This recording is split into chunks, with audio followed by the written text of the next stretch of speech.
বিশেষ যে 27টি আমলের কথা আমরা বলতে চাই, তার প্রথম আমলটি হলো চাঁদ দেখা। রমাদান মাসের চাঁদ শাবানের শেষ দিনে আমরা পশ্চিম আকাশে তালাশ করব, অনুসন্ধান করব।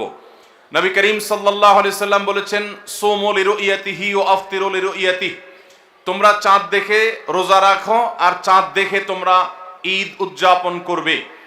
অতএব মুসলমান রমজান মাসে সিয়াম সাধনা শুরু করবে চাঁদ দেখে, এবং সিয়াম ছেড়ে ঈদ উদযাপন করবে, সেটাও চাঁদ দেখে করবে।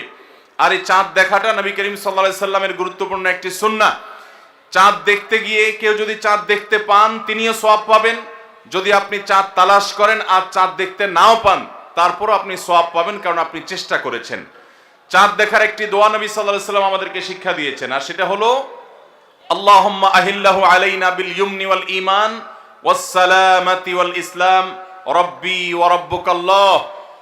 যার অর্থ হলো, হে আল্লাহ, এই নতুন চাঁদ, নতুন মাসটিকে আপনি আমাদের জন্য বরকতময় করে দিন, ঈমানময় করে দিন। ঈমানের সাথে যেন এই মাসে আমরা সময় কাটাতে পারি, অতিবাহিত করতে পারি, এবং নিরাপত্তা, শান্তি এবং ইসলামের উপর যেন আমরা থাকতে পারি। হে চাঁদ, তোমার এবং আমার পালনকর্তা এক আল্লাহ। এই দোয়া পাঠ করা সুন্নাত চাঁদ দেখার পর। আবার দোয়াটি বলছি, আল্লাহুম্মা আহিল্লাহু আলাইনা বিল ইয়ুমনি ওয়াল ঈমান ওয়াস সালামাতি ওয়াল ইসলাম রব্বি ওয়া রাব্বুকাল্লাহ। এটা সেই সকল সৌভাগ্যবান মানুষরা পড়বেন যারা চাঁদ দেখতে পেয়েছেন। অতএব রমাদানকে কেন্দ্র করে সর্বপ্রথম আমাদের যে আমলটি হবে তা হলো শাবানের শেষ দিবসে আমরা পশ্চিম আকাশে চাঁদ তালাশ করব ইনশাআল্লাহ। আজকাল আমরা বেশিরভাগ মানুষ চাঁদ তালাশ করি ফেসবুকে, সোশ্যাল মিডিয়াতে। আমরা ফেসবুক বা সোশ্যাল মিডিয়া থেকে নিউজ নিতেই পারি, কিন্তু আমার একজন মুসলমান হিসাবে কর্তব্য হলো আমি পশ্চিম আকাশে শাবানের শেষ দিবসে চাঁদ তালাশ করব। আমরা যদি চাঁদ তালাশ না করি, আমরা যদি চাঁদ না দেখি, তাহলে চাঁদ দেখা কমিটি কিভাবে তারা চাঁদ উঠার সংবাদ ঘোষণা করবে? অতএব চাঁদ দেখার যে আমল, সেটি আমাদের সমাজ থেকে যে বিলুপ্ত হয়ে গেছে, সে আমলটাকে আমাদের আবার পুনর্জীবন দিতে হবে। প্রতিটি পাড়ায় মহল্লায় আমরা আনন্দ উৎসবের সাথে রমাদানের চাঁদ তালাশ করব, এবং ঈদুল ফিতরের জন্য, অন্যান্য মাসের জন্য আমরা চাঁদ তালাশ করব। কেউ যদি চাঁদ না দেখে একটা এলাকাতে, তাহলে সবাই গুনাহগার হবে। কিছু না কিছু মানুষ অবশ্যই চাঁদ দেখতে হবে, তা না হলে ফরজে কিফায়া তরক করার গুনাহগার সবাইকে হতে হবে। অতএব রমজানের প্রথম আমল হলো শাবানের শেষ দিবসে আমরা পশ্চিম আকাশে সন্ধ্যায় চাঁদ তালাশ করব। চাঁদ দেখতে পেলে দোয়া করব, আর যদি চাঁদ দেখতে না পাই তবু আমি সওয়াব পাবো। আল্লাহ আমাদের সবাইকে আমলটা করার তৌফিক দান করুন। রমাদানের দ্বিতীয় আমল হলো সবচেয়ে গুরুত্বপূর্ণ আমল, সেটা হলো সিয়াম সাধনা, রোজা রাখা। প্রত্যেক প্রাপ্তবয়স্ক সুস্থ মস্তিষ্ক সম্পন্ন নারী এবং পুরুষ, তিনি যদি মুসলমান হয়ে থাকেন, তাহলে সেক্ষেত্রে তার উপরে আল্লাহ রাব্বুল আলামিন রমাদানের দিনের বেলায় রোজা রাখা, সিয়াম সাধনাকে ফরজ করেছেন। প্রত্যেক প্রাপ্তবয়স্ক মুসলিম নারী এবং পুরুষ যদি সুস্থ সবল হয়ে থাকেন, আল্লাহ রাব্বুল আলামিন এই ফরজটাকে পালন করতে হবে। আল্লাহ বলেছেন, কুতিবা আলাইকুমুস সিয়াম, তোমাদের উপরে রোজা রাখাটাকে ফরজ করা হয়েছে। অতএব রমজানের দিনের বেলা রোজা রাখা হলো রমজানের সবচেয়ে বড় আমল। এটা হলো দ্বিতীয় আমল বলেছি। নাম্বার 3, রমাদান মাস উপলক্ষে রাতের বেলা তারাবির নামাজ আদায় করা, এটা রমাদানের তৃতীয় আমল। নবী করিম সাল্লাল্লাহু আলাইহি সাল্লাম বলেছেন, মান কামা রমাদানা ঈমানান ওয়া ইহতিসাবা গুফিরা লাহু মা তাকাদ্দামা মিন যামবি। যে ব্যক্তি রমজান মাসে রাতে দাঁড়িয়ে ঈমানের সাথে, ইখলাসের সাথে আল্লাহর কাছ থেকে সওয়াব পাওয়ার আশায় তারাবির নামাজ পড়বে, তার পূর্বের সমস্ত গুনাহ খাতা মাফ করে দেওয়া হবে। মুহতারাম হাজিরিন, অতএব রমজানের এই তৃতীয় আমল তারাবির নামাজটাও আমাদেরকে সুন্দর করে ধীরস্থিরতার সাথে উত্তম রূপে আদায় করার চেষ্টা করতে হবে। এটা হলো রমজানের তৃতীয় আমল। মা বোনরা বাসা বাড়িতে নিজ জায়গায় এবং পুরুষরা মসজিদে জামাতের সাথে তারাবির নামাজ আদায় করার চেষ্টা করবেন। এই তারাবির সালাত, এটা হলো রমজানের তৃতীয় আমল। নাম্বার 4, রমজানের চতুর্থ আমল হলো সাহারি করা। আমরা অনেকে ইচ্ছাকৃতভাবে সাহারি করি না, হয়তো কখনো ভালো লাগে না সাহারি করতে, খাওয়ার রুচি থাকে না, আমরা সাহারি খাই না। সাহারি খাওয়া ছাড়াও যদি কেউ রোজা রাখে, রোজা হয়ে যাবে, কিন্তু সাহারি খেলে আপনার খাদ্য গ্রহণ হবে, পাশাপাশি আপনি সওয়াব লাভ করবেন। প্রতিদিনই আপনি খাবার খান, এই সমস্ত খাবার খাওয়াটা জায়েজ, এটার কারণে আপনার কোনো সওয়াব হবে না যদি আপনি সাধারণ ভাবে আপনি খাবার খান। কিন্তু আপনার নিয়ত যদি হয় ভোর রাতে খাবার গ্রহণ করছেন, আপনি কেন রোজা রাখবেন, সেজন্য রোজার নিয়তে ভোর রাতে যে খাবার খাচ্ছেন, যেটাকে সাহারি বলা হয়, এই খাবারটা খেলে আপনার শুধু পেট ভরবে তা নয়, এর মাধ্যমে একটা সুন্নতের জিন্দা করার সওয়াব, একটা সুন্নতের আমল করার সওয়াব আপনার আমলনামায় লেখা হবে। নবী করিম সাল্লাল্লাহু আলাইহি সাল্লাম বলেছেন, তাসাহহারু ফাইন্না ফিস সাহুরি বারাকা, তোমরা সাহারি খাও, কারণ সাহারির খাবারের মধ্যে বরকত আছে। এই খাবারের মধ্যে বরকত আছে, এটার মধ্যে কল্যাণ আছে, এটা আমাদের আত্মিক বরকতের কারণ, এটা আমাদের শারীরিক বরকতের কারণ। এই জন্য রমাদান মাসে আমাদেরকে সাহারি খেতে হবে যথাসম্ভব। পেট ভরে খাওয়া কোনো জরুরি না, কিছু একটা মুখে দেন সাহারির নিয়তে, আপনি সওয়াব পেয়ে যাবেন। তাহলে 4 নম্বর আমল হলো সাহারি খাওয়া। 5 নম্বর আমল হলো সাহারিটা শেষের দিকে খাওয়া। এখনো অনেক মুরব্বীরা আছেন গ্রামাঞ্চলে, তারা মাঝরাতে সাহারি খেয়ে ফেলেন, 12টা 1টার দিকে সাহারি খেয়ে ফেলেন। সাহারি খাওয়ার জন্য সবচেয়ে উত্তম সময় হলো রাতের শেষ প্রহরের একেবারে শেষের দিকে। নবী করিম সাল্লাল্লাহু আলাইহি ওয়াসাল্লাম তিনি রমজানের রোজার জন্য সাহারি খেতেন, সাধারণ রোজার জন্য সাহারি খেতেন এত দেরি করে যে তার সাহারি খাওয়া শেষ হলে ফজরের ওয়াক্ত এবং ফজরের আজানের ওয়াক্ত শুরু হওয়ার আগে মাঝখানে 50টা আয়াত তেলাওয়াত করার মতো গ্যাপ তিনি রাখতেন। তার মানে তার সাহারি খাওয়া শেষ আর ফজরের ওয়াক্ত শুরু, এই দুইয়ের মধ্যে 50টা আয়াত তেলাওয়াত করার মতো সময় তিনি রাখতেন। তার মানে আনুমানিক 20-25 মিনিট সময়, এতটুকু গ্যাপ তিনি রাখতেন তার সাহারি খাওয়ার পর। অতএব সাহারি শেষ সময় খাওয়া সুন্নত। এর মানে আবার এটা না যে মুয়াজ্জিনে আজান দিতে থাকবে ততক্ষণ পর্যন্ত বা আজানের 10-20 সেকেন্ড আগ পর্যন্ত খেতে থাকবো, এটা সুন্নাহ নয়। সুন্নাহ হলো যে আজানের 20-25 মিনিট আগে কমপক্ষে 50টা আয়াত তেলাওয়াত করতে যে সময় লাগে, 20-25 মিনিট লাগে না, সাধারণত 10-15 মিনিটে 50টা আয়াত তেলাওয়াত করা যায়। তো এই পরিমাণ সময় অন্তত গ্যাপ দিয়ে তারপরে সাহারি খাওয়া। তাহলে শেষের দিকে সাহারি খাওয়া, এটা হলো রমাদানের 5 নম্বর আমল। আমরা অনেকে শেষের দিকে সাহারি খাই না, অনেক আগে খাই, একটু শেষের দিকে খাওয়াটা হলো সুন্নাত। নবী করিম সাল্লাল্লাহু আলাইহি সাল্লাম বলেছেন, এই উম্মত মুসলমান জাতি ততদিন কল্যাণের মধ্যে থাকবে, তারা কল্যাণের উপরে প্রতিষ্ঠিত থাকবে যতদিন তারা সাহারি বিলম্ব করে খাবে, দেরিতে খাবে, শেষের দিকে খাবে। নাম্বার 6 নম্বর আমল হলো রমজান উপলক্ষে ইফতার করা। ইফতার মানে নাস্তা খাওয়া। সারা বছর আমরা দিনের বেলায় শুরুতে নাস্তা খাই, কিন্তু এর কারণে কোনো সওয়াব আমাদের আমল নামায় লেখা হবে এমন কোনো কথা বলা হয় নাই। কিন্তু রমজান মাসের সন্ধ্যা যখন আপনি ইফতার খাবেন, এই ইফতার খাওয়ার মাধ্যমে আপনি একটা সুন্নাহর উপর আমল করলেন, এটার কারণে আপনার আমল নামাতে একটা সওয়াব লেখা হবে। সওয়াবের আশা যদি আপনার থাকে, ইফতারের নিয়ত যদি আপনার থাকে, তাহলে এর মাধ্যমে আপনি সওয়াব লাভ করবেন। এই ইফতার করা এটা রমজানের একটা গুরুত্বপূর্ণ সুন্নাহ। ইফতার যদি কেউ নাও করে রোজা হয়ে যাবে, কিন্তু সুন্নাহ তরক হয়ে গেল।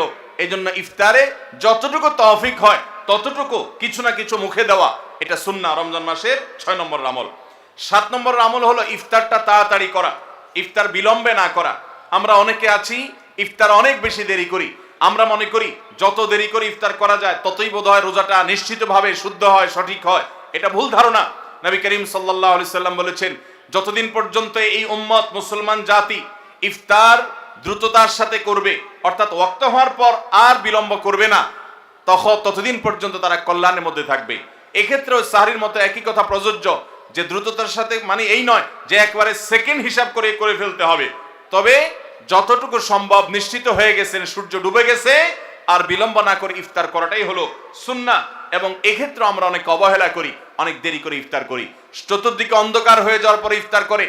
সাধারণত শিয়ারা এবং অনেক বিভ্রান্তরা আহলুস সুন্নাহ জামাতের সকল ওলামায়ে কেরামের ওলামায়ে কেরামের ঐক্যবদ্ধ ফতোয়া হলো যে ইফতার তাড়াতাড়ি করা হলো সুন্নাহ। অতএব 7 নম্বরের রমজানের আমল হলো ইফতার তাড়াতাড়ি করা। 8 নম্বরের রমজানের আমল হলো ইফতারের দোয়া পড়া। ইফতারের দোয়াটা আমরা অনেকে জানিও না, আবার অনেকে জানলেও সেটা কখন পড়তে হয় সেটা জানি না। ইফতারের শুরুতে বিসমিল্লাহ বলে ইফতার শুরু করতে হবে, ইফতার করা শেষ, এরপরে দোয়া পড়তে হবে। আমরা অনেকে ইফতারের আগে দোয়া পড়ি, এই দোয়াটা ইফতার দোয়াটা পড়তে হয় ইফতারের পরে। দোয়াটা হলো যাহাবাজ জামা ওয়াবতাল্লাতিল উরুক ওয়া সাবাতাল আজরু ইনশাআল্লাহ। এটা হলো দোয়া। যাহাবাজ জামা মানে হলো আমার পিপাসা দূর হয়ে গেল, ওয়াবতাল্লাতিল উরুক আমি ইফতার করার মাধ্যমে প্রশান্ত হয়েছে, আমার শিরা উপশিরাগুলো সবগুলো সিক্ত হয়েছে, ওয়া সাবাতাল আজরু ইনশাআল্লাহ এবং এই রোজার বিনিময় আল্লাহর কাছে সাব্যস্ত হলো ইনশাআল্লাহ। এই দোয়া পাঠ করা সুন্নাহ। তাহলে ইফতারের পর আমরা এই দোয়া পড়বো, যাহাবাজ জামা ওয়াবতাল্লাতিল উরুক ওয়া সাবাতাল আজরু ইনশাআল্লাহ। এটা হলো রমজানের 8 নম্বরের আমল, ইফতারের দোয়া পড়া। 9 নম্বরের আমল হলো ইফতার এবং সাহারি উভয়টাতে খেজুর খাওয়া। এটা সুন্নাহ। খেজুরের মধ্যে প্রচুর খাদ্য শক্তি আছে। আমরা রমজান মাসে যে রোজা রাখি, সারাদিন পানাহার বর্জন করে থাকি, আমরা যদি সাহারিতে খেজুর খাই আমাদের শরীরে প্রচুর পরিমাণ খাদ্য শক্তি থাকবে এই খেজুর খাওয়ার ফলে। খেজুর অনেক উপকারী একটা খাবার। আমাদের দেশেও আজকাল খেজুর উৎপাদন হচ্ছে আল্লাহর মেহেরবানিতে। এই খেজুর ইফতারিতে নবী করিম সাল্লাল্লাহু আলাইহি সাল্লাম আধা পাকা আধা কাঁচা খেজুর, যেটা যে অর্ধেক পেকেছে অর্ধেক কাঁচা, সেগুলো তিনি পছন্দ করতেন। সেটা না পাওয়া গেলে সাধারণ খেজুর এটা দিয়ে ইফতার করা, এটা আমরা সবাই জানি। কিন্তু যেটা আমাদের দেশে মানুষ জানে না তা হলো সাহরিতে সাহরি খাওয়া, সাহরিতে আপনার খেজুর খাওয়া সুন্নাত। নবী করিম সাল্লাল্লাহু আলাইহি সাল্লাম বলেছেন, নি'মা সাহুরুল মুমিনি আত-তামার, ইমানদারের সবচেয়ে উত্তম সাহরি হলো খেজুর। আপনি সাহরিতে ভাত তরকারি যাই খান বা না খান, অন্তত একটা হলো খেজুর খাবেন, তাহলে নবী সাল্লাল্লাহু আলাইহি সাল্লামের এই সুন্নাহর উপরে আমল হয়ে যাবে। তাহলে 9 নম্বর রমজানের আমল হলো সাহরিতে এবং ইফতারে উভয় সময়ে কমপক্ষে একটা হলেও খেজুর খাওয়া, মানে খেজুর খাওয়াটা হলো সুন্নাহ। 10 নম্বর রমজানের আমল হলো দিনভর বেশি বেশি দোয়া করতে থাকা। ভাইরা আমার, রোজাদার ব্যক্তির দোয়া আল্লাহ রাব্বুল আলামিন ফিরিয়ে দেন না। রোজাদার ব্যক্তি দিনভর আল্লাহর কাছে দোয়া করতে থাকলে সে দোয়া কবুল হয়। নবী করিম সাল্লাল্লাহু আলাইহি সাল্লাম বলেছেন যে কয়েক ব্যক্তির দোয়া ফেরত দেওয়া হয় না, এর ভিতরে একজন হলেন আস-সাইমু হাত্তা ইফতির, রোজাদার ব্যক্তি ইফতার করা পর্যন্ত তার দোয়া কবুল হতে থাকে। আপনি রোজাদার অবস্থায় দোকানে কাজ করছেন, খেতে খামারে কাজ করছেন, আপনি ব্যবসা প্রতিষ্ঠানে কাজ করছেন, আপনি রাস্তায় হাঁটাচলা করছেন, মা বোনরা বাসা বাড়িতে গৃহস্থলী কাজকর্ম করছেন, এই কাজের ফাঁকে ফাঁকে ওযু নাই, অসুবিধা নেই, এই অবস্থায় আপনি দোয়া করতে থাকেন। রোজাদার অবস্থায় দোয়া কবুল হয়। সারাদিন আপনি মনে মনে আপনার চাওয়াগুলো আল্লাহর কাছে নিবেদন করেন, আল্লাহর সাথে আপনি কথা বলতে থাকেন, কারণ দোয়া কবুলের একটা মোক্ষম সময় হলো রমজান মাসে এই রোজা অবস্থায়। বিশেষ করে ইফতারের আগ মুহূর্তে দোয়া কবুল হয়, আমরা তখন অনেকে ইফতার নিয়ে ব্যস্ত হয়ে পড়ি। তাহলে আমরা 10 নম্বর আমল জানলাম রমজান মাসে, সেটা হলো বেশি বেশি আল্লাহর কাছে দোয়া করা, আল্লাহর কাছে মনের চাওয়াগুলো পেশ করা, দুনিয়ার চাওয়া আখিরাত চাওয়া। আল্লাহ আমাদেরকে তৌফিক দান করুন। 11 নম্বর রমজানের বিশেষ আমল হলো সকল প্রকার পাপাচার বর্জন করা। কারণ রমজানের রোজার উদ্দেশ্যই হলো আমরা যেন পাপাচার বর্জন করতে পারি।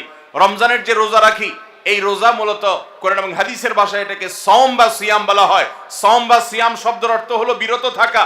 আর এই বিরত থাকার মানে হলো আমার সামনে পানির বোতল আছে, আমার সামনে খাবার আছে, হালাল টাকায় কেনা, আবার পেটে ক্ষুধা আছে, তৃষ্ণাও আছে, পিপাসা আছে, তারপর আমি খাচ্ছি না, পান করছি না। কেন? কারণ আল্লাহ নিষেধ করেছেন। এখান থেকে শিক্ষা গ্রহণ করে আমার সামগ্রিক জীবনে সকল হারাম, সকল নিষিদ্ধ কাজ থেকে আমাকে বিরত থাকতে হবে, সেই শিক্ষা সিয়াম আমাকে দেয়। এই জন্য এই সিয়ামের মাধ্যমে হারাম বর্জন করা, আল্লাহর নিষিদ্ধ কাজগুলো বর্জন করা, এই ট্রেনিং, এই অভ্যাস রমজান মাসে গড়ে তুলতে হবে। নবী করিম সাল্লাল্লাহু আলাইহি সাল্লাম বিভিন্ন হাদিসে সেই গুরুত্ব আরোপ করেছেন। কোরআনে কারিমে আল্লাহ বলেছেন, তোমাদের উপরে সিয়াম ফরজ করা হয়েছে, তোমাদের পূর্ববর্তীদের উপরে যেমন ফরজ করা হয়েছে সেরকম। উদ্দেশ্য লাআল্লাকুম তাত্তাকুন, যাতে করে তোমরা গুনাহ ছাড়া আল্লাহর নির্দেশগুলো মেনে চলা, তাকওয়া অর্জন করা, অবলম্বন করার ট্রেনিং নিতে পারো, তাকওয়া অবলম্বন করতে পারো, শিখতে পারো এখান থেকে। অতএব রমজানের 11 নম্বর বিশেষ গুরুত্বপূর্ণ আমল হলো সকল হারাম, সকল পাপাচারগুলো এই মাসে বিশেষভাবে বর্জন করে চলা। যদি সেটা কেউ না করে তাহলে তার এই রোজার কোনো অর্থ হতে পারে না। অতএব 11 নম্বর আমল পাপাচার বর্জন করে চলা। 12 নম্বর আমল হলো পাপাচারের মধ্যে আবার বিশেষ করে মিথ্যা কথা, মিথ্যা কাজ, প্রতারণা 2 নম্বরই, এগুলো পরিহার করে চলা। এগুলো অন্য সময় তো পরিহার করতেই হবে, রমজানে আরো বিশেষ গুরুত্বের সাথে পরিহার করতে হবে। বুখারীর হাদিসে আসছে, নবী করিম সাল্লাল্লাহু আলাইহি সাল্লাম বলেছেন, মাল্লাম ইয়াদা কাওলাজ জুরি ওয়াল আমাল বিহি ফালাইসা লিল্লাহি হাজা আন ইয়াদা তাআমাহু ওয়া শারাবা। যে ব্যক্তি মিথ্যা কথা, মিথ্যা কাজ এগুলো ছাড়লো না, সেই ব্যক্তির উপবাস থাকায় আল্লাহর কোনো ঠেকা পড়ে নাই। অর্থাৎ তার এই রোজা থাকাটা উপোস থাকা ছাড়া কিছুই নয়, আর তার এই উপোস থাকায় আল্লাহর কোনো প্রয়োজন পড়ে নাই। অর্থাৎ তার এই রোজার কোনো মানে নাই, অর্থহীন হয়ে যাবে যদি সে রোজা রেখে মিথ্যা কথা বলে, মিথ্যা কাজ করে। এই জন্য রমজান মাসের গুরুত্বপূর্ণ আমল হলো 12 নম্বর আমল, যে আমরা মিথ্যা কথা, মিথ্যা কাজ রমজান মাসে পরিহার করবো রোজা অবস্থা বিশেষ করে। 13 নম্বর আমল হলো স্পেশালি ঝগড়াঝাটি থেকে বিরত থাকা। নবী করিম সাল্লাল্লাহু আলাইহি সাল্লাম বলেছেন, কোন রোজাদারের সাথে কেউ যদি কুতর্ক করতে আসে, ঝগড়া ফাসাদ করতে আসে, তাহলে সে বলবে ইন্নী সায়েম, আমি তোমার ঝগড়া, আমি তোমার গালিগালাজ, আমি তোমার বিতর্ক বৎসার জবাব দিতে পারছি না, কারণ আমি রোজাদার অবস্থায় আমি আমার মুখ নষ্ট করব না, সময় নষ্ট করব না। অতএব ফেসবুকের বাইরে, সোশ্যাল মিডিয়াতে অথবা অনলাইনে অফলাইনে যে কোনো জায়গায় আমরা রমজান মাসে বিশেষভাবে ঝগড়া ঝাঁটি, গন্ডগোল, ফাসাদ, তর্ক বিতর্ক, বৎসা এগুলো আমরা বর্জন করে চলবো, কারণ এটা রমজানের বিশেষ গুরুত্বপূর্ণ আমল যে এই মাসে আমি কোনো ঝগড়াঝাটি করব না। এটা হলো রমজানের 13 নম্বর বিশেষ আমল। 14 নম্বর বিশেষ আমল হলো সাধারণ যত আমল আছে, সাধারণ যত ভালো কাজ আছে, সেই ভালো কাজগুলো এই মাসে সবচেয়ে বেশি গুরুত্বের সাথে করা। কারণ আপনারা জানেন নবী করিম সাল্লাল্লাহু আলাইহি সাল্লাম বলেছেন, রমজানের শুরুর দিকে আল্লাহর পক্ষ থেকে এক ফেরেশতা ঘোষণা দিতে থাকে, ইয়া বাগিয়াল খায়র আকবিল, তোমাদের মধ্যে কেউ কি কোনো কল্যাণের পথে চলতে চায়, এমন কোন মানুষ আছে যে কল্যাণকামী, যে ভালো কাজ করতে চায়, তাহলে সে যেন অগ্রসর হয়, কারণ ভালো কাজ করার মৌসুম এসেছে, সময় এসেছে, সুবর্ণ সুযোগ এসেছে। এটা আমল করার সময়, এটা নিজের আমল নামার শূন্য স্থানগুলো পূরণ করার সময়, এটা জান্নাতের পথে এগিয়ে যাওয়ার সময়। অতএব যত নেক আমল আছে, সেটা যেই ধরনেরই হোক না কেন, সকল ভালো কাজ সবচেয়ে বেশি করতে হবে এই রমজান মাসে। 5 ওয়াক্ত নামাজকে গুরুত্বের সাথে পড়তে হবে, অন্যান্য সমস্ত আমলগুলো করতে হবে, সাধারণ আমলগুলো বিশেষ গুরুত্বের সাথে করা। এটা হলো 14 নম্বর আমল রমজানের। 15 নম্বর আমল হলো খুব গুরুত্বের সাথে ইস্তেগফার করা, আল্লাহর কাছে গুনাহ মাফ চাওয়া। কারণ আপনারা জানেন রমজান মাস এসেছে আমাদের গুনাহগুলোকে মাফ করাবার জন্য, রমজান মাস এসেছে আমাদেরকে জাহান্নাম থেকে মুক্তির পরোয়ানা পাইয়ে দেওয়ার জন্য।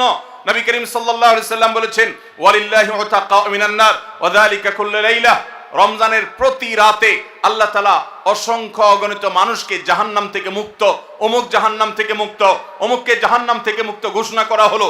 এই আল্লাহর ফরমান এলাহি তিনি জারি করতে থাকেন, বহু মানুষকে আল্লাহ তাআলা মুক্ত ঘোষণা করেন। একজন ইমানদার বান্দা এই আল্লাহর তাআলার সাধারণ ক্ষমার অফার নেওয়ার জন্য তিনি চোখের পানি ফেলে দোয়া করবেন, তিনি বিভিন্ন সময় দোয়া করবেন। আল্লাহ, রমজান মাস চলছে, এটা গুনাহ মাফ করানোর সময়, এটা গুনাহ মাফ করার সুবর্ণ সুযোগ, আপনি আমার গুনাহগুলো মাফ করে দিন, আমার ভুল ত্রুটি মাফ করে দিন, সারা বছর আমি অনেক পাপ করেছি, আল্লাহ আপনি আমাকে ক্ষমা করে দিন, আমার হিসেবে যত আমল নামাতে যত গুনাহ আছে সবগুলো আপনি ডিলিট করে দিন। আল্লাহর কাছে মাফ চাইতে হবে। নবী করিম সাল্লাল্লাহু আলাইহি সাল্লাম বলেছেন, জিবরিল এসে তার কাছে প্রস্তাব পেশ করেছেন আল্লাহর তরফ থেকে, বাউদামান আদরাকা রমাদান ওয়া লাম ইগফার লাহ, যে ব্যক্তি রমজান পেয়েছে অথচ তার গুনাহ মাফ হয় নাই, সে ধ্বংস হোক। নবী সাল্লাল্লাহু আলাইহি সাল্লাম আমিন বলেছেন। অতএব রমজান মাসে গুনাহ মাফ যদি আপনি করাতে না পারেন, তাহলে জিবরিলের বদদোয়া, নবী সাল্লাল্লাহু আলাইহি সাল্লামের বদদোয়া আপনার জন্য লাগবে। এই জন্য যেই কোনো মূল্যে রমজানের প্রতি রাতে প্রতিদিন চোখের পানি ফেলে একটু একটু করে হলে দোয়া করে আল্লাহর কাছে নিজের গুনাহগুলো মাফ করাইতে হবে। জাহান্নাম থেকে মুক্তির ঘোষণা আল্লাহর পক্ষ থেকে আদায় করে নিতে হবে। এর মাধ্যমে এটা হবে দোয়ার মাধ্যমে, রোনাজারির মাধ্যমে, কান্নাকাটির মাধ্যমে, চেষ্টার মাধ্যমে, আল্লাহর কাছে তওবা করার মাধ্যমে। আল্লাহ আমাদেরকে তৌফিক দান করুন। এটা হলো 15 নম্বর আমল, যে গুনাহগুলো মাফ করাবো, জাহান্নাম থেকে মুক্তির পরোয়ানা দেয়া হয়, সেটি আমার নামটা যেন সেই তালিকায় যায়, সেই চেষ্টা আমরা করব প্রতিদিন। 16 নম্বর রমজানের বিশেষ আমল হলো রোজাদারকে ইফতার করানো। নবী করিম সাল্লাল্লাহু আলাইহি সাল্লাম বলেছেন, মান ফাত্তারা সাইমান ফালাহু মিথলু আজরিহি মিন গায়রি আন ইউনকাসা মিন আজরিহি শাইআ, যদি কেউ কোনো রোজাদারকে ইফতার করায়, আল্লাহ রাব্বুল আলামিন ওই রোজাদারের রোজার কারণে তিনি যে সওয়াব পেয়েছেন তারটা তিনি পাবেন, অতিরিক্ত বোনাস হিসেবে যেই লোকটা ইফতার করালো রোজাদারকে, আল্লাহ তাআলা তাকে সমপরিমাণ সওয়াব দান করবেন। ভাইরা আমার, আমরা রমজান মাসে কেউ চাইলেও 30টার বেশি রোজা রাখতে পারবো? 30টার বেশি রোজা রাখার কোনো সুযোগ আছে? ছোট পোলাপান আছে, তারা দিনে 2-3টা করে রাখে, কিন্তু প্রাপ্তবয়স্ক কোনো মানুষ রমজান মাসে দিনের বেলায় একটা বেশি রোজা রাখার সুযোগ আছে? 30টা বেশি আমরা রাখতে পারবো না। কিন্তু যদি আপনি চান আপনার আমল নামায় 60টা রোজার সওয়াব লেখা হবে, তাহলে সম্ভব। আর সেটা কিভাবে? আপনি 30টা রোজা নিজে রাখলেন, আর 30 দিন একজন রোজাদারকে ইফতার করালে তার রোজা রাখার সমপরিমাণ সওয়াব আপনার অ্যাকাউন্টে জমা হয়ে যাবে। তাহলে আমরা রোজাদারকে ইফতার করাবো তো ইনশাআল্লাহ। আপনার আশেপাশে বহু গরিব মানুষ আছে, দ্রব্যমূল্যের ঊর্ধ্বগতির এই বাজারে আপনি সারা মাসের ইফতার তার বাসা কিনে পাঠায় দেন, আপনি প্রতিদিন একটু ইফতার একটু প্লেটে করে পাঠায় দেন। আপনি কোনো পথচারী পথে হয়তো ইফতারের সময় হয়ে গেছে, বাসায় যেতে পারে না, গাড়িতে আছে, একটু পানির বোতল একটু খেজুর কিনে তাদেরকে দিয়ে দেন। সামান্য একটু প্রচেষ্টা বিপুল পরিমাণ সওয়াব আমাদের পাওয়ার সুযোগ তৈরি হবে। এই জন্য রমজানের বিশেষ আমল হলো 16 নম্বর আমল, রমজানে রোজাদারকে ইফতার করানোর চেষ্টা করবো তো ইনশাআল্লাহ। 17 নম্বর রমজানের স্পেশাল আমল হলো যে রমজানে বিশেষ গুরুত্বের সাথে কোরআন তেলাওয়াত করা। কারণ রমজান মাসের পরিচয় দিতে গিয়ে আল্লাহ তাআলা কোরআনে বলেছেন শাহরু রমাদান আল্লাযী উনজিলা ফীহিল কুরআন, রমজান এমন মাস যে মাসে কোরআন নাজিল করা হয়েছে। এই কোরআন দিয়ে রমজানকে আল্লাহ পরিচয় দিয়েছেন। রমজান মাসের মর্যাদাই হয়েছে কোরআনের কারণে। এই জন্য কোরআনের সাথে রমজানে বেশি সময় কাটাতে হবে। কোরআনের হালাকা করবেন, কোরআনের মজলিস করবেন, কোরআন শিক্ষার আসর করবেন, ইমাম সাহেব মুয়াজ্জিন সাহেবকে দিয়ে প্রতিটা মসজিদে মসজিদে মুসল্লিরা কোরআন শুদ্ধ করবেন, বিশুদ্ধ করে তেলাওয়াত করবেন। কোরআন প্রতিদিন একটু একটু করে তেলাওয়াত করবেন। সম্ভব হলে গোটা রমজানে কমপক্ষে একটা বার কোরআন পড়ে শেষ করবেন। তারাবিতে তো শুনবেনই, এর বাইরেও কোরআন তেলাওয়াত করবেন। অনেকে আছে 11 মাস কোরআন পড়ার তৌফিক হয় না। আল্লাহর ওয়াস্তে কোরআন নাজিলের এই মাসে অন্তত কোরআনটাকে আঁকড়ে ধরেন। ও মুসলমান, কোরআন যদি আঁকড়ে না ধরেন তাহলে আপনার চাইতে হতভাগা আর কেউ নেই। এই জন্য কোরআন নাজিল মাসে বিশেষ গুরুত্বের সাথে আমাদেরকে 17 নম্বর আমল কোরআন তেলাওয়াত করতে হবে।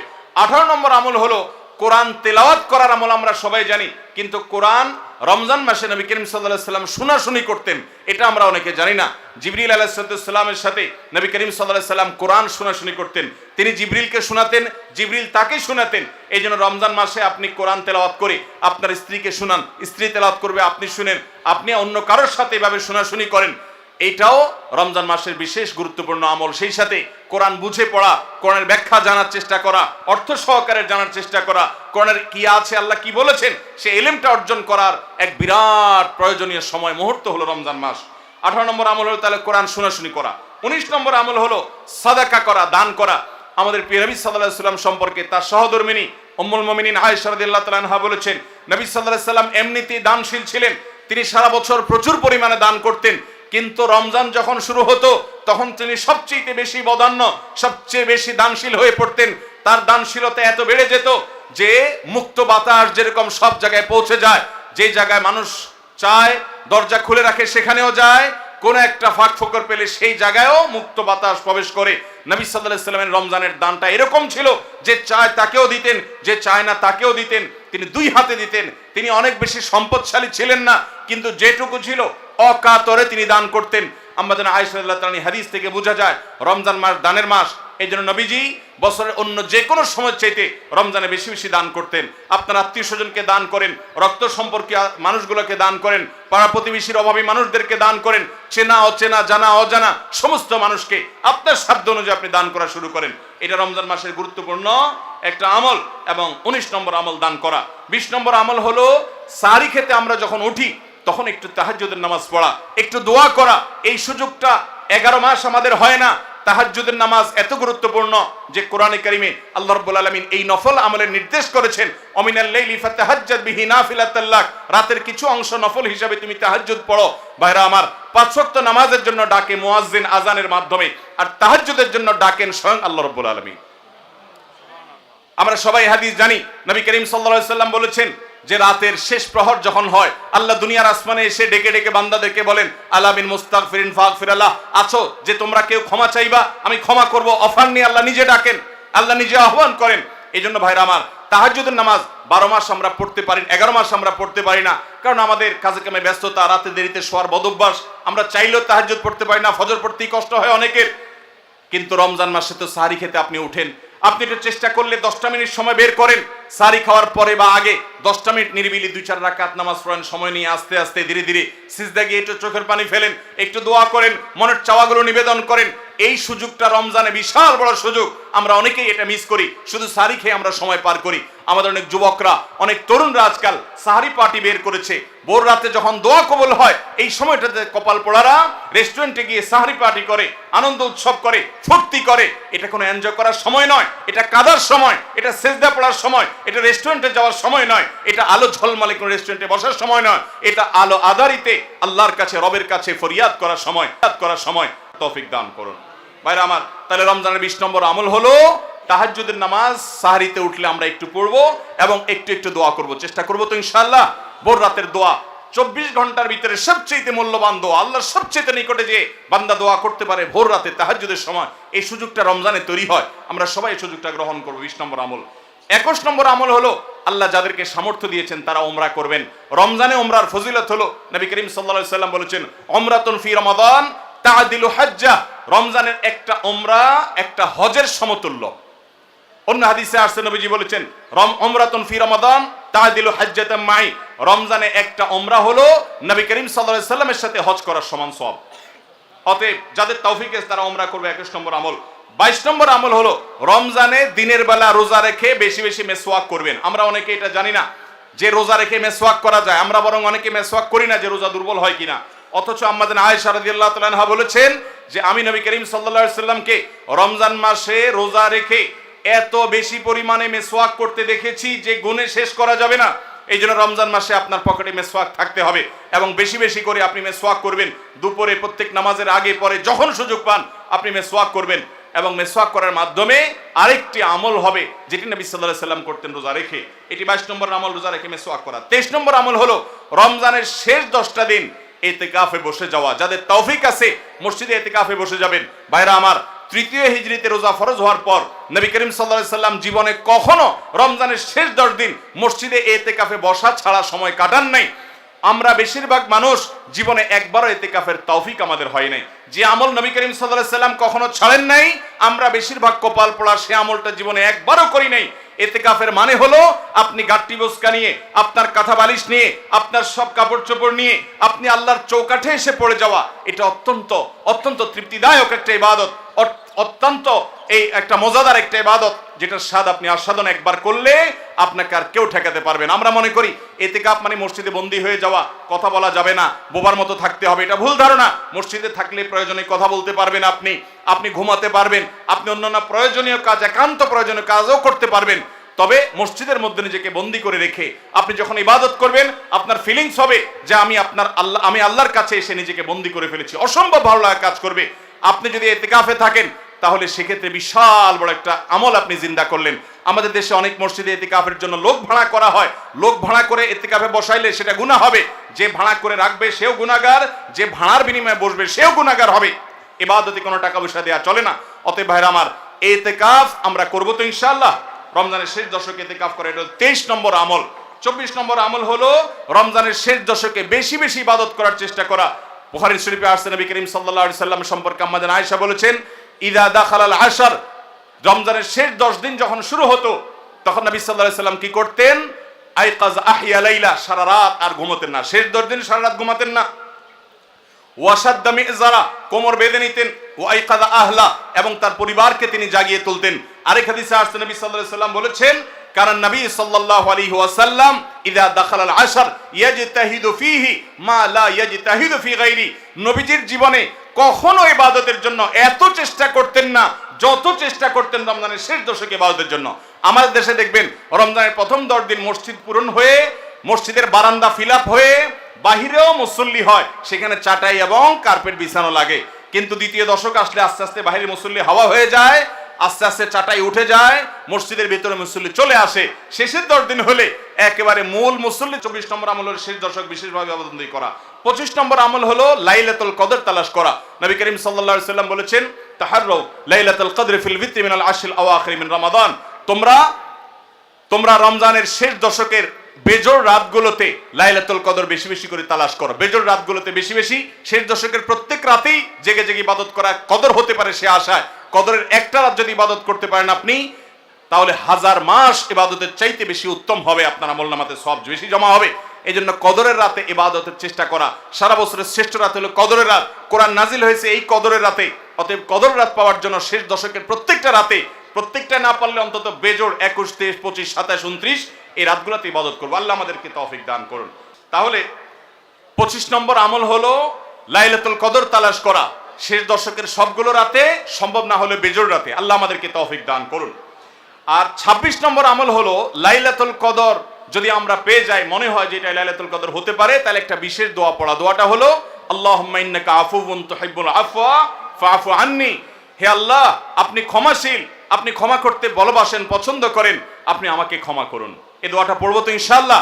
আল্লাহুম্মা ইন্নাকা আফুউন, বড় বড় অর্থবহ একটা দোয়া, বড় মজাদার একটা দোয়া। আল্লাহুম্মা ইন্নাকা আফুউন, আল্লাহ আপনি তো ক্ষমাশীল, তুহিব্বুল আফওয়া ক্ষমা করতে পছন্দ করেন, ফাআফু আন্নি অতএব আমাকে ক্ষমা করেন। 26 নম্বর আমল লাইলাতুল কদরের দোয়া পড়া। 27 নম্বর এবং সর্বশেষ আমল হলো রমজানের শেষে, ঈদের চাঁদ দেখা যাওয়ার পর অথবা ঈদের চাঁদ দেখা যাওয়ার একদিন আগেও করা যায়, ফিতরা আদায় করা। গরিবদের বাসায় খাদ্য পৌঁছে দেওয়া, এটা কেন করব? নবী করিম সাল্লাল্লাহু আলাইহি সাল্লাম বলেছেন, যাকাতুল ফিত্রে তুহরাতান লিস-সাইমি আনিল লাগবি ওয়ার রাফাস ওয়া তু'মাতাল লিল মাসাকিন। ফিতরা এটা হলো দুইটা উদ্দেশ্যে। এক হলো রোজা রেখে আমাদের যে ছোটখাটো ভুল ত্রুটি হয়, অনর্থক কথা হয়ে যায়, এগুলো থেকে রোজাটাকে পরিচ্ছন্ন করার জন্য সদকায়ে ফিতর বা আমরা যে ফিতরা দেই এটা ভূমিকা রাখে, এটা কার্যকর হয়, আমাদের রোজাকে ত্রুটিমুক্ত করে দেয়, রিফাইন্ড করে দেয়। আর দ্বিতীয়ত হলো ঈদের দিন গরিব দুঃখীদের বাসায় খাবারের নিশ্চয়তা এনে দেয়। এজন্য রমজানের শেষ আমল হবে যেটা দিয়ে রমজানকে আমরা বিদায় দিব, সেটা হলো ফিতরা দেওয়া, ফিতরার আমল করা। এটা আমরা সবাই, পরিবারের যত লোক আছে, রোজা থাকুক কিংবা ছোট বাচ্চা হোক, সবার তরফ থেকে একজন করে মিসকিনকে পুরো দিনের খাবার আমরা দিয়ে দিব। চেষ্টা করবো তো ইনশাআল্লাহ। আল্লাহ আমাদের সবাইকে তৌফিক দান করুন। তাহলে আমরা রমাদান মাসের বিশেষ 27টি আমলের কথা জানলাম। আমরা আবারও এক নজরে বলে দিচ্ছি রমাদান মাসের বিশেষ 27টি আমল। নাম্বার 1, শাবানের শেষ দিবসে সন্ধ্যায় পশ্চিম আকাশে রমজানের চাঁদ তালাশ করা, রমজানকে কেন্দ্র করে, এটি একটি আমল। এবং সেই সাথে চাঁদ যদি দেখতে পাই তাহলে চাঁদ দেখার দোয়া পড়া, আল্লাহুম্মা আহিল্লাহু আলাইনা বিল ইয়ুমনি ওয়াল ঈমান ওয়াস সালামাতি ওয়াল ইসলাম রব্বি ওয়া রাব্বুকাল্লাহ। যদি কেউ চাঁদ দেখতে নাও পান, চেষ্টা করার কারণে তিনিও সওয়াব পাবেন ইনশাআল্লাহ। তাহলে প্রথম আমল হলো চাঁদ দেখা, চাঁদ দেখতে পেলে দোয়া পড়া। দ্বিতীয় আমল হলো রমাদান মাসে দিনের বেলা সিয়াম পালন করা। প্রত্যেক প্রাপ্তবয়স্ক নারী এবং পুরুষ মুসলমান তাদের সুস্থ হলে, অবশ্যই সুস্থ থাকলে তাদেরকে রোজা রাখতে হবে, এটা ফরজ। 3 নম্বর আমল হলো রমজান মাসের রাতের বেলায় তারাবির সালাত আদায় করা উত্তম রূপে সুন্দরভাবে। 4 নম্বর আমল হলো সাহারি খাওয়া, একটু কিছু হলেও রোজার নিয়ত ভোর রাতের খাবার খাওয়া, এর মধ্যে বরকত আছে খাবারের মধ্যে। 5 নম্বর আমল হলো সাহারিটা শেষের দিকে খাওয়া, এমন ভাবে খাওয়া যে সাহারি খাওয়া শেষ করলে আজান দিতে আর 50টা আয়াত তেলাওয়াত করার মতো সময় থাকে। 6 নম্বর আমল হলো ইফতার করা। ইফতার করা এটা সুন্নাহ একটা আমল। আপনি সুন্নাত জিন্দা করার উদ্দেশ্যে বা সুন্নাত আমল করছেন, সে উদ্দেশ্যে, ইফতারের উদ্দেশ্যে, রোজা ভাঙার উদ্দেশ্যে খাবার খেলে আল্লাহ রাব্বুল আলামিন আপনাকে সওয়াব দান করবেন। ইফতার করা 6 নম্বর আমল। 7 নম্বর হলো ইফতারটা একটু তাড়াতাড়ি করা, অর্থাৎ সূর্য ডুবে গেছে, নিশ্চিত হয়ে গেছেন, আর দেরি না করে অবিলম্বে ইফতার করে ফেলা। 8 নম্বর আমল হলো ইফতারের দোয়া করা। ইফতারের শুরুতে বিসমিল্লাহ বলবেন, ইফতার করা শেষ বা ইফতার কিছু দূর করে ফেলেছেন, এরপর দোয়া পড়বেন যে যাহাবাজ জামা ওয়াবতাল্লাতিল উরুক ওয়া সাবাতাল আজরু ইনশাআল্লাহ। এবং 9 নম্বর আমল হলো ইফতারিতে খেজুর খাবেন এবং সাহারিতেও খেজুর খাবেন। সাহারিতে খেজুর খেলে নবী সাল্লাল্লাহু আলাইহি সাল্লাম বলেছেন, ইমানদারের সবচেয়ে উত্তম সাহারি হলো খেজুর, অন্য যাই খান একটা খেজুর হলো সাহারির সময় আপনি খাবেন। 10 নম্বরের আমল হলো সারাদিন বেশি বেশি রোজা দোয়া করা, কারণ রোজাদার ব্যক্তির দোয়া আল্লাহ তাআলা ফিরিয়ে দেন না ইফতার রাগ পর্যন্ত। এই জন্য চলতে ফিরতে উঠতে বসতে মনে মনে আল্লাহর সাথে কথা বলা, মুনাজাত করা, দোয়া করতে থাকা। 11 নম্বর আমল হলো সকল পাপাচার বর্জন করা, কারণ রমজান মাসের উদ্দেশ্যই হলো মানুষকে মুত্তাকি বানানো, পাপাচার বর্জন করতে শেখানো। আমরা পান এবং আহার বর্জন করি, যৌনতা বর্জন করি, এর মাধ্যমে আমরা বর্জন করার প্রশিক্ষণ নেই। এই জন্য হারাম কাজ পরিহার করা রমজান জুড়ে, এটা হলো 11 নম্বর আমল। 12 নম্বর আমল হলো বিশেষভাবে মিথ্যা পরিহার করা, কারণ কেউ যদি মিথ্যা কথা, মিথ্যা কাজ না ছাড়ে তার রোজা রাখার কোনো মানে নাই, হাদিসে আসছে। 13 নম্বর আমল হলো ঝগড়া বিবাদ থেকে দূরে থাকা। নবী সাল্লাল্লাহু আলাইহি সাল্লাম বলেছেন, রোজা অবস্থায় কেউ ঝগড়া করলে সে বলবে আমি রোজাদার, আমি জবাব দিতে পারবো না। এবং এর পাশাপাশি 14 নম্বর আমল হলো সকল সাধারণ নেক আমলগুলো এই মাসে একটু বিশেষ গুরুত্বের সাথে করা, কারণ আমলের মাস এটা, ভর বসন্ত আমলের। নামাজ বিশেষ গুরুত্বের সাথে পড়া, অন্য সব আমলগুলো বিশেষ গুরুত্বের সাথে করা। 15 নম্বর আমল হলো আল্লাহর কাছে ক্ষমা চাওয়া, জাহান্নাম থেকে মুক্তি চাওয়া, কারণ এই মাসটা এসেছে আমাদেরকে ক্ষমা পাইয়ে দেওয়ার জন্য। এই মাসটা এসেছে জাহান্নাম থেকে মুক্তি পাওয়ার মাধ্যম হিসাবে। আল্লাহ রাব্বুল আলামিন এই মাসে প্রতি রাতে অসংখ্য মানুষকে জাহান্নাম থেকে মুক্ত ঘোষণা করেন, বিধায় সেজন্য দোয়া করা, চেষ্টা করে। এটা হলো 15 নম্বর আমল।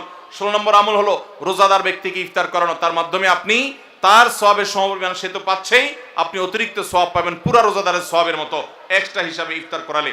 17 নম্বর আমল হলো কোরআন তেলাওয়াত করা রমজান মাসে, কোরআন অর্থ সহকারে বুঝে পড়বেন, সুন্দর করে শুদ্ধ করে তেলাওয়াত শিখবেন। 18 নম্বর আমল হলো কোরআন তেলাওয়াত নিজে করার পাশাপাশি অন্যকে শোনানো, অন্য পড়বে সেটা আবার শোনা, এটা বিশেষ আমল নবী সাল্লাল্লাহু আলাইহি সাল্লাম করতেন রমজান মাসে জিবরিলের সাথে। 19 নম্বর আমল হলো সাদাকা করা, দান করা, মানুষকে গরিব দুঃখীকে যাকাতের বাইরেও সাধারণ দান করা বেশি পরিমাণে রমজান মাসে, এটা আমল। 20 নম্বর আমল হলো ভোর রাতে সাহারি খেতে উঠলে একটু তাহাজ্জুদ পড়া, একটু দোয়া করা, একটু রোনাজারি করা, কারণ এটা দোয়ার সময়, এটা তাহাজ্জুদের সময়, এটা আল্লাহর নৈকট্য লাভের সময়। এই সুযোগ 12 মাস আসে না, এই জন্য এই আমলটা করা, তাহাজ্জুদ পড়া, দোয়া, রোনাজারি করা সাহারির সময়। 21 নম্বর আমল হলো সামর্থ্য থাকলে ওমরা করা। 22 নম্বর আমল হলো মেসওয়াক করা, এমনকি রোজা অবস্থায় দিনের বেলা বেশি বেশি, এটা নবী সাল্লাল্লাহু আলাইহি সাল্লাম করতেন। 23 নম্বর আমল হলো রমজানের শেষ 10 দিন মসজিদে ইতিকাফে বসে যাওয়া। 24 নম্বর আমল হলো শেষ 10 দিন সবচেয়ে বেশি ইবাদতবন্দি করা, রাত দিন জেগে। আর 24 নম্বর আমল হলো এটি, 25 নম্বর আমল হলো লাইলাতুল কদর তালাশ করা, বিশেষ করে শেষ দশকের বেজোড় রাতগুলোতে আরো বিশেষ করে লাইলাতুল কদর পাওয়ার আশা বেশি বেশি ইবাদত বন্দেগী করা। আর 26 নম্বর আমল হলো লাইলাতুল কদর মনে হলে কোনো রাতকে সেই রাতে এই দোয়া পড়া, আল্লাহুম্মা ইন্নাকা আফুউন তুহিব্বুল আফওয়া ফাআফু আন্নি। আর 27 নম্বর আমল হলো রমজানের শেষ দিনে একেবারে শেষ মুহূর্তে রমজানকে বিদায় দেওয়া, গরিব দুঃখীদের বাসায় ফিতরা পৌঁছে দেওয়ার মাধ্যমে। আল্লাহ রাব্বুল আলামিন এই 27টি বিশেষ আমলের মাধ্যমে আমাদের রমাদানকে অর্থবহ এবং সার্থক করার তৌফিক দান করুন।